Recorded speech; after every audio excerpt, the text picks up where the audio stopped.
The city of Greenville has some big decisions to make in the coming months that could impact the landscape of Uptown and cost millions of dollars. Just one decision, the future of the former Imperial Tobacco Warehouse site. The city can either pay up and own it or let it go and possibly risk bad economic moves. WNCT's Josh Birch is tracking the story now for us. Josh. Well, Katie, this item was one of the most debated at last night's council meeting. The city has the option to pay more than $1 million to purchase the site or not pay and let a private contractor take it over instead. But Greenville is now on the clock to determine the direction.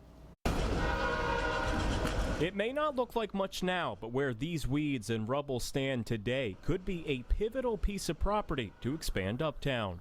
We're glad the students are here, but we'd like to see more market rate housing. This is an opportunity to do that.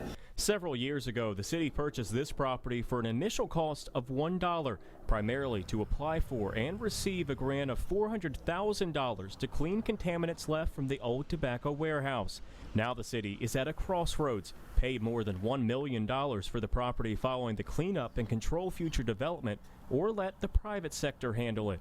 This area of the community is really shaping up regardless, and I do believe that the private sector has a good job at determining what fits and what does not.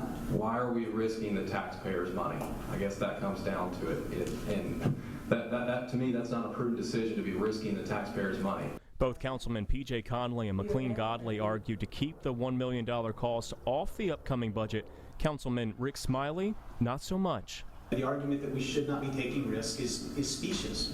Risk exists. There's just as much risk in not doing something as there is from doing something. To complicate things even further, the site is also where the city planned to add 200 parking spots, which they're now obligated to do with a new apartment complex taking over the lots near the police station. This leaves Greenville with two options. Purchase portion of that land for parking or find an alternative location, which is yet to be found.